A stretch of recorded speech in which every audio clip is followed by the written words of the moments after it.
if you're someone that is currently doing or seeing all the different buffs and events that are going on and you're trying to catch up in Epic 7, there might be something that has come across your mind, and that's the conversation of where do I get charms? How do I afford the ability to upgrade more pieces of gear? And just in general, is there any faster way for me to be able to upgrade gear? Well, let me stop you there and let me explain to you everything that you need to know when it comes to charms. The first and probably the most unknown aspect of getting charms currently is actually through Labyrinth. Now, this does require you to have been through a certain part of the story, and you have to get up to this point in order to unlock labyrinths. But once you unlock labyrinths, and once you have at least area 1 unlocked, something that you can actually perform is the act of going to Hoochie's shop, which in most cases you'd otherwise pass over and not really care about. But actually, once you're able to return back to this, Hoochie's shop has some decent charms, or has some decent resources in general, and especially if you're someone that isn't doing Euphine Lab, which I may cover in a later video, but another method of you getting accessory charms, this is one of your go-to things that you should be doing every day when it comes to rewards. I'm going to move my camera over here, but as you can see, we've got lesser artifact charms, we've got lesser ring charms, lesser armor charms, greater weapon charms, and these can vary between lesser epic, or greater rather, and then epic, the red variation, and this is really fantastic. There is the chance for you to get a bunch of things like artifacts and also bookmarks, which depending on what kind of bookmark or which well, no artifacts are worth buying, but depending on what kind of bookmarks you get, they could also be worth it. But catalysts are also prone to show up in this shop specifically, but whether or not it's actually worth it for you to buy these catalysts is kind of dependent on your gold, and in most cases I'd say if you're really desperate. Now, that's the first way that was kind of introduced years ago, and they just never changed, and for whatever reason you're just forced to do this if you want to have a little bit more income. But a couple notes about this is that there is technically a way for you to, I guess, like go to one of the areas that gives you better rewards or something to that extent. But given that most players right now are using their labyrinth compasses to just get in and do the hero's path, I don't know how many extra resources you can afford to use towards clearing out these areas to 100%. That being said, the good thing about the Hoochie shop that I just mentioned is that it doesn't consume any labyrinths whatsoever. Now, the other stage that most players don't actually look into, but actually also offers you more charms, is 3-4, and this is in the first episode, if I'm not mistaken. 3-4, episode 1? I believe this is episode 1. Okay, I'm pretty sure it's episode 1. In any case, 3-4 features a labyrinth stage, which for most cases is really annoying, and I hate having to go through any sort of labyrinths in general, but this one I'm actually willing to do. Number one, because there's no minions or monsters you have to fight, but although there is actually a Hoochie shop a little bit further down here, as you'll see right here, Hoochie is actually not selling anything in this specific store, so you're not able to just go to him in this case and buy everything at the same time. However, this Vagrant merchant right here, oh, look at that. Formerly, and if you are a really old Epic 7 player, you might remember this Vagrant merchant as the guy that sells you like the $7 quintillion or like 1 billion gold lifesteal gear, or like really scammy gear. And he's gotten rid of these, and players have since realized that none of this is worthwhile. But look at these extra charms that you're getting here. And if you can afford if you can afford the gold like I can, or to lose the gold like I can specifically, these extra charms help out quite a bit, especially if you're not doing something like unrecorded history on the side. Now, in terms of everything that you can do outside of these two hidden things for charms every day, basically, there are also weekly activities that will give you charms as well. Sorry, let me claim this. The first is the Alchemist Steeple, but something worth mentioning here is that you do need to upgrade the laboratory upgrade of the Alchemist Steeple before you can even craft these charms weekly, if I'm not mistaken. I'm pretty sure that's how it is. Yes, oh, at least level 1. You need to at least have level 1 in order for you to get the Alchemist Steeple. I'm not exactly sure.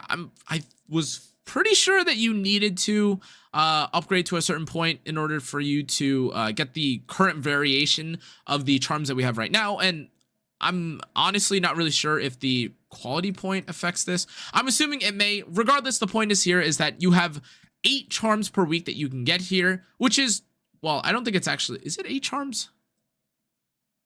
I think it's 8 charms. Something tells me this isn't right. I think it's more than this. I think you get more than this, but you have the ability to craft these charms weekly, pending what the actual amount is. I apologize. I'm doing this on a Friday because I just forgot. Anyways, that's another source for you to get these charms from. But something that you're going to have to do in order to even get something like this is you will have to actually extract ingredient or receive ingredient cores via extracting weapons instead of selling them. Currently, you have the ability to sell, pieces of gear for gold and charm weapon enhancement powder. That's a long name, but if you do end up extracting instead, you will use some of these resources to then you will use some of these resources to then commit to crafting charms. And this is, for most players, a huge significant source of accessory charm EXP, in addition to greater equipment charm EXP, which is a little bit less necessary, especially because you have things like unrecorded history available pretty early on into the game. Now, there are other things that you can commit to if you want charms, including conquest points, which I would say is maybe not the worst thing in the world. However, there are pieces of gear that I specifically like from Arena, like the new counter gear here. You may argue that counter gear doesn't roll well, or the Arena gear in general doesn't roll well. And while I would agree with you for 99.99% of times, sometimes the pieces of gear that you find here are just nice. Like sometimes you just want, I don't know, a sword with 5 speed. Sometimes you just want a boot that has effectiveness on hit set.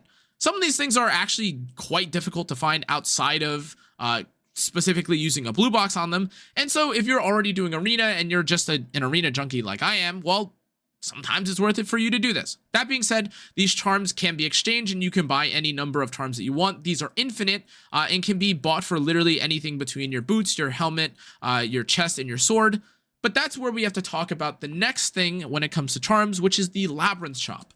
Now, again, if you're in the pits like I am right now with Labyrinth consumes, or with Labyrinth currency and the malicious bug charms, you are probably also struggling with how many total charms you'd have in general. But something worth mentioning is that, again, there is a secret technique, or there is a secret strat called the Euphine Lab thing, which is essentially you becoming invincible as Euphine and you being able to clear an entire stage of Labyrinth with just one, like literally just one Labyrinth compass. But it does require some weird cheese strategies, which again, maybe I'll go into later if you guys really want it. If you want me to explain it, feel free to leave in the comment section. But that being said, what you receive from that activity is ancient coins. And just in general, ancient coins are fantastic because, of course, you can use them to convert straight into charms. I am broke on these right now, though, because I haven't been doing this. Now, in terms of other sources of charm EXP, you do also have the transmit stones, which some players will say this is or isn't worth it, and some players will die by the blue box being worth it. Some players will die by only using this for Molagoras, and again, with how many free summons were being given, at the very minimum, you should probably be doing the Molagoras and probably something like the equipment conversion gem selection chest alongside the artifact charms, unless if you are just completely flush with it. But in general, this extra location for charms also helps and does, provide a decent amount of EXP resource to your account.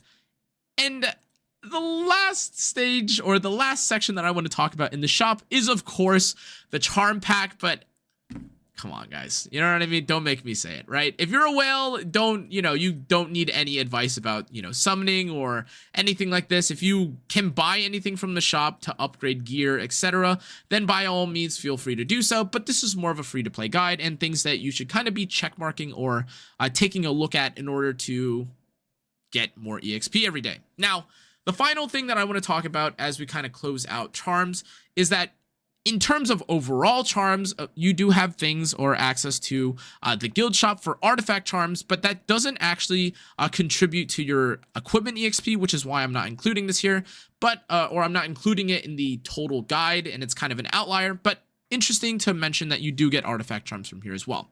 Now, with that specifically, that's everything that you can technically find in terms of hidden shops or hidden resources or hidden charm locations to upgrade gear. But guys, I've got to be clear.